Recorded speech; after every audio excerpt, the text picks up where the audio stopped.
My name's Lara Thoms. I'm a contemporary artist and I like to work in a context-responsive way, which might mean responding to the site or to the people around the site or through performance or participation. I think I make art because I am attracted to real life and the people and places that I'm often invited to make work in. I get very sort of drawn into the details and experiences there, and for me the facts and the people are the most sort of exciting thing, and I kind of can't go beyond that and find a completely sort of personal way of dealing with an artwork. I need to link it to other people or real life circumstances.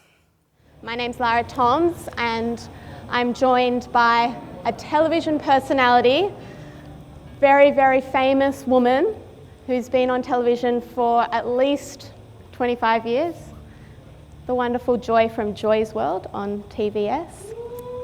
Thank you, Lara. It's lovely being here in this very strange, unusual place. For me, my practice is very responsive.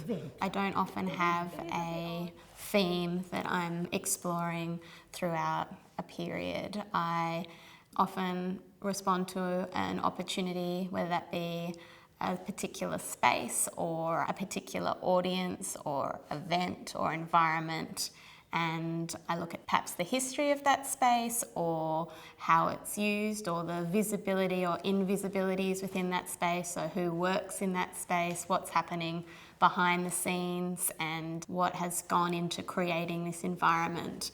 And I sort of ponder those questions for a while and then arrive at a particular form. So that might be a video work or a performative exchange or something that's participatory for audience members. I've also even worked with food before, so the form often comes after the research. Ultimate Vision Monuments to Us was a large-scale intervention into Hurstville Shopping Centre, but it wasn't so much of an intervention because it was totally supported and promoted by the shopping centre. So it was perhaps a bit of an interruption to their everyday ongoing activities, which is mainly selling things.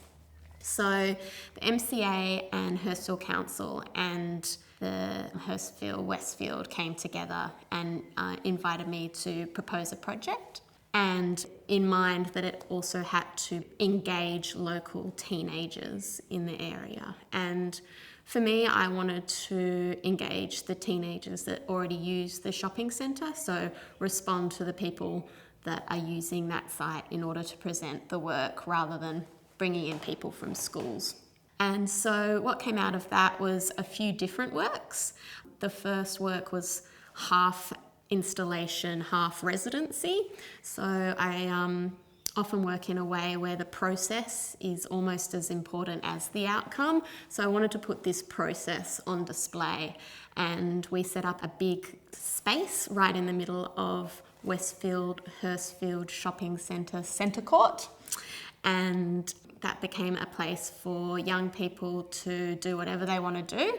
There was ping pong and music and internet, but it was also a place where they could vote on the ultimate in a variety of categories. And those categories were based on research I'd done as to how shopping centres make choices around the sensory elements that are involved in making a shopping centre. So the smells, the colours, the sounds, the architecture.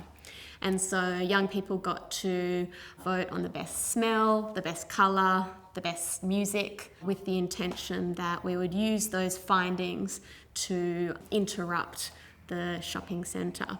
And so the outcome was that we tallied up all the votes and we got a list of categories that won the ultimate category, and then created a series of works. We made a film together, which was co-written by one of the young people. That got to be screened at the Greater Union Cinema and was starring some of the local young people. We made a series of photographs based on the ultimate person, and they got inserted into advertising cabinets and the food court tables in the local food court. And we made an installation that was dispensing free water, which was the ultimate drink, and it provided a space to sit down and also listen to the ultimate music, which was rap. So all of these things fed into a variety of kind of installation and video-based works. For me, making a space where teenagers were very visible by all of the people that were shopping and the retailers was like a great way to start having those conversations around like visibility of young people and I guess like stereotypes around them being misbehaving and so on. But also I guess my work was about what young people do when they're not shopping, which is hanging around, going on the rooftop, going into shopping trolleys and moving them around, or they often would drop ice cream cones from the 3rd floor to the 1st floor. And I noticed this and I thought this was like a very aesthetically interesting action, but of course it's kind of antisocial behaviour as well.